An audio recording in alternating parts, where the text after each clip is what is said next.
गतकाली पहंडी बेले बड़ ठाकुर बलभद्र को सेवायत पकाई घटना तदंत करी रिपोर्ट देइछंती आईन मंत्री। मुख्यमंत्री निर्देश में उपमुख्यमंत्री प्रभाती परिडा सह आईन मंत्री पृथ्वीराज हरिचंदन पुरी जाइथिले। आउ प्रतिक्रिया रे कहिसंती यह सामान्य दुर्घटना थिला, सबु लीलामयंक इच्छा।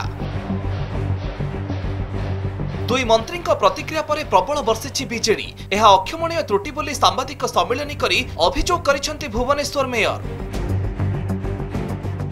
स्पष्ट भाव में कह गले गोटे सामान्य दुर्घटना थिला। ये प्रभुंकर गोटे छोटिया लीला जो भाई भाव में लीलामय निजे एभली एक विरल रथयात्रा को सबू कथा को सुरखुर नहीं आसिले शेष मुहूर्त में से जहाँ भी सामान्य असुविधा सी भी प्रभुंकर एक लीला बोली समस्त अभिहित करुचंती। उपमुख्यमंत्री एवं आईन मंत्री जो भली भाव में वक्तव्य रखिले जे ये होची महाप्रभुंकर इच्छा, ताहा कोटि कोटि जगन्नाथ प्रेमी को आहुरी आघात देछि। ये गोटे आसीची गोटे जाओ कमती जे गोटे घटना चक्र रे कौन हम कौन नहीं किसी कहीपर ना जेहेतु ठाकुर पढ़ी निश्चित भाव में एपाई दायी जो मैंने विरुद्ध दृढ़ कार्यानुष्ठान ग्रहण करने दरकार।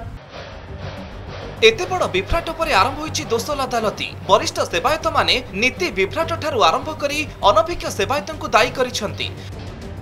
रथ उपरे सेवायत सेल्फी नेबारे व्यस्त थिबा सांघातिक अभियोग करिसंती जगन्नाथक मुख्य बाड़ग्राही। अनुमोदित संख्या ठारू अधिक सेवायत और अण सेवायत रहिथिबा अभियोग भी उठिछि। तेबे रथ उपरे केते जण सेवायत रहिबे और सेमाने किभଳି शृंखलित आचरण करिवे से नै एसओपी आनिबाकू दाबी उठिछि। मनइसा बसिले जेतल पठाक रथ जाउची ता भितरे देखिबा हजार हजार लोग बसुंती, 100-200 रथ जीव कोन हजार हजार लोग बस। एथरक प्रशासन को अनुरोध करी रथ जीवा बेलू शोध कर जहाँ पारी से रही एक्शन न नवा एवं यही जो प्रकार कार्य करुवा लोक आहरी उत्साहित हे। तेणु निश्चित भाव में प्रत्येक जिनिस प्रत्येक विषय पर कड़ाकड़ी पालन एवं जो मैंने विरोध कर कठोर कार्यानुष्ठान ग्रहण करने आवश्यकता रही।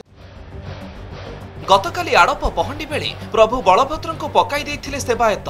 चारमाळ उपरे पड़ी जाइथिले बड़ ठाकुर। फल सेवायत माने रथ तलकू खसी पड़िथिले। बहु कष्टरे सेवायत माने प्रभु बलभद्र को उठाई पहंडी करिथिले। पुरीरो कैमरा पर्सन पवित्र और सुकांतଙ୍କ सह सीमांचल पाढ़ी रिपोर्ट, कनक न्यूज।